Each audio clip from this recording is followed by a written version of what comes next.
بسم اللہ الرحمن الرحیم۔ بلے شاہ کو مرنے کے بعد ان کو ہجڑوں کے قبرستان میں کیوں دفن کیا گیا؟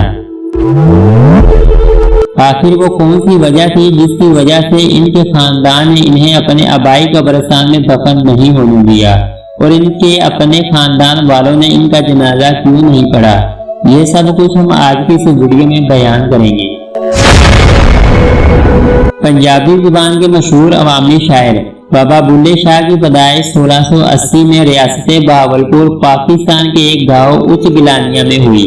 اس کے کچھ عرصہ بعد آپ کا خاندان قصور منتقل ہو گیا۔ آپ کے والد کا نام شاہ محمد درویش تھا۔ وہ مسجد کی امامت کرتے تھے اور بچوں کو تعلیم دیتے تھے۔ انہیں عربی، فارسی اور مذہبی علوم پر دسترس حاصل تھی۔ بابا بلے شاہ کا اصل نام عبداللہ شاہ تھا، جو بگڑ کر بلہ شاہ اور پھر بلے شاہ ہو گیا اور وہ اسی نام سے مشہور ہوئے اور یہی نام خاص و عام کی زبان پر گونجنے لگا۔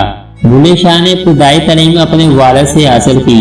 چند دوسرے استاذہ سے علم حاصل کرنے کے بعد علم و عرفان کی جستجو اور تڑپ آپ کو حضرت شاہ عنایت قادری کے دروازے پر لے آئی۔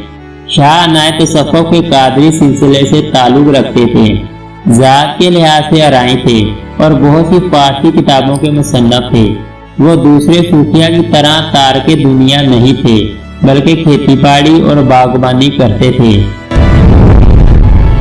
وہ قصور میں مقیم تھے، لیکن حاکم سے مخالفت کی وجہ سے لاہور منتقل ہونا پڑا اور پھر لاہور کے ہی ہو کر رہ گئے۔ بلے شاہ کا بچپن گاؤں میں مویشی چراتے گزرا۔ والد امام مسجد تھے اور امام مسجد کی حیثیت اس دور میں گاؤں کے دوسرے ہنرمندوں، موچی، نائی اور جلاحوں کے برابر ہی تھی۔ یہی وجہ ہے بلے شاہ کا معاشرے کے پسے ہوئے طبقات کے حوالے سے نہ صرف گہرا مشاہدہ تھا، بلکہ آپ خود ان حالات سے گزرے تھے۔ اسی مشاہدے اور تجربے نے آگے چل کر بے باک شاعرانہ اسلوب کی بنیاد رکھی۔ اگر اس عہد کا جائزہ لیا جائے تو 17ویں اور 18ویں صدی برصغیر کا پراشوب عہد تھا۔ اس عہد نے نادر شاہ اور احمد شاہ ابدالی کی تباہ کاریاں دیکھی، دلی کو اجڑتے ہوئے دیکھا، لاکھوں انسان اس قتل و غارت کی بنٹ چڑھ گئے۔ دوسری جانب یہ اورنگزیب عالمگیر کی مذہبی جنونیت کا عہد تھا، جس میں بادشاہت کے جبر کو ملائت میں ڈبو کر لوگوں پر مسلط کرنے کی کوشش کی جا رہی تھی۔ عالمگیر کے بارے میں ابن نشاء کا مشہور جملہ ہے کہ دین و دنیا دونوں پر نظر رکھتا تھا، نہ اس نے کوئی نماز چھوڑی اور نہ کسی بائی کو چھوڑا۔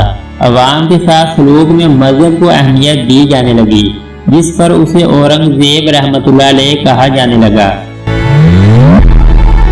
اسی عہد میں پنجاب میں بلے شاہ اور وارث شاہ کو جنم دیا۔ سندھ کی دھرتی پر شاہ لطیف بٹائی اور سچل سر مست نے اپنے نفوذ چھوڑے۔ پشتو زبان میں رحمان بابا عوام کی آواز بن کر ابھرے۔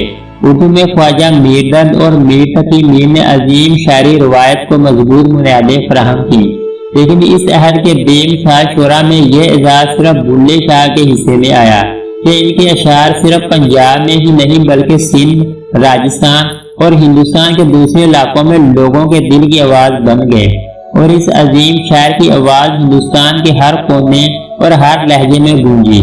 بلے شاہ کی شاعری اور زندگی مذہبی ملاؤں اور پردوں سے نمرت آزما رہی۔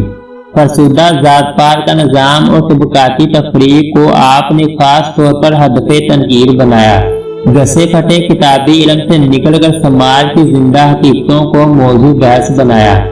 مذہبی بنیادوں پر نفرت اور جھگڑے پیدا کرنے والے اور جنونی مذہبوں کے خلاف آوازیں بلند کی اور تمام انسانوں کو ایک انسانی برادری قرار دیا۔ آپ جب شاہ عنایت کے مرید ہوئے تو اس پر بھی ان کی برادری اور ملاؤں نے ہنگامہ کھڑا کر دیا، کیونکہ آپ سید تھے، آل نبی، اولاد علی تھے۔ لیکن شاہ عنایت ذات کی ارائیں تھی جو کمتر اور گھٹیا سمجھی جاتی تھی۔ یہ بات ان کی برادری اور مذہبی ٹھیکیداروں کے لیے قابل قبول نہیں تھی کہ ایک اعلیٰ خاندان اور قابل فخر نسبت کا حامی شخص نچلی ذات کے کسی فرد کے سامنے اپنے آپ کو پیش کرے، لیکن آپ نے اپنے آپ کو سید ہونے سے ٹھکرا دیا اور سب کی مخالفت مول لے کر شاہ عنایت کو مرشد مان لیا۔ اور اس نسلی تفاخر سے نکل کر اپنی تشکیلیں نو کی اور ایک نئے انسان کے روپ میں سامنے آئے جو ماضی کے تمام تعصبات سے پاک ہو چکا تھا۔ اس بغاوت پر آپ کو خاندان، ذات اور اپنے ہم مذہبوں کی شدید مخالفت مول لینا پڑی، لیکن آپ ڈٹے رہے۔ نہ صرف یہ کہ ہر قسم کا لان تان برداشت کیا بلکہ اپنی شاعری اور عمل سے اس کا جواب بھی دیا۔ اسی دور میں جب آپ نسلی تفاخر کو خاک میں ملانے کی پاداش میں زیر عطاب تھے، آپ نے گدھے پال لیے جو اس عہد میں سب سے نچلے طبقے کا کام تھا اور کوئی باعزت شخص یہ کام نہیں کر سکتا تھا، لیکن بلے شاہ نے اپنے آپ کو اس سماج کے نچلے ترین طبقے میں لے آئے اور اس کا عملی حصہ بن گئے، یہاں تک کہ لوگ آپ کو کھوتیاں والا کہہ کر پکارنے لگے۔ رسم و رواج اور روایتی بندھن آپ کو کبھی بھی پسند نہ تھے، زندگی کے ہر موڑ پر ان کو توڑ کر آپ کو خوشی ملتی تھی۔ مذہب، رنگ، نسل اور جنس کی تفریق آپ کے نزدیک ایک بے معنی چیز تھی اور انسانی وحدت اور انسانی برادری کی ہم آہنگی کے لیے زیر قاتل کی حیثیت رکھتی تھی۔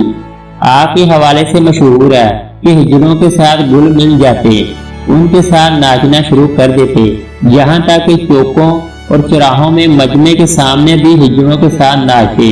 ان کا خاندان اور برادری اس بات سے نالاں رہتے کہ بلّہ ہر قدم پر ان کی بے عزتی کا باعث بن رہا ہے۔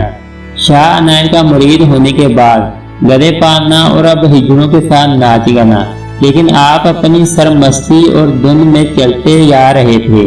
بلے شاہ سے قبل بھی شعراء نے مذہبی پیشواؤں کی چیرہ دستیوں کو ہدف تنقید بنایا ہے، لیکن جس بہادری، جرات اور دلیری سے بلے شاہ نے ان مذہبی ٹھیکیداروں کو رد کیا ہے، اس کی مثال ملنا مشکل ہے۔ بلے شاہ اپنے عہد کے سماجی اور مذہبی جبر کے خلاف ایک انتہائی توانا آواز تھے، جو اپنے عہد کے تقاضوں سے ہم آہنگ ہو کر جدوجہد کرتے رہے۔ آپ کی اعلیٰ انسانی اقدار اور فکر و عمل کے باعث ہندو، مسلمان، سکھ اور مختلف عقیدوں سے تعلق رکھنے والے لوگ ان سے یکساں محبت رکھتے ہیں۔ بلے شاہ کی موت کے وقت ان کے انقلابی فکر و عمل کے باعث ملاؤں نے انہیں برادری کے قبرستان میں دفن کرنے کی اجازت نہیں دی تھی، ان پر کفر کا فتویٰ لگا کر ان کا جنازہ پڑھنے سے بھی انکار کر دیا تھا۔ ویسے بھی بلے شاہ کو ان مداریوں کی، ان بےہودہ رسومات کی ضرورت بھی کہاں تھی، وہ تو آج بھی اپنے کروڑوں عقیدت مندوں اور مداحوں کے دلوں میں زندہ ہے۔ وہ تو خود کہتا ہے، بلے شاہ ایسا مرنا نہ ہی گور پہ آ کوئی ہو۔ اگر آپ کو ہماری ویڈیو اچھی لگے تو اس کو لائک اور سبسکرائب کر دیں۔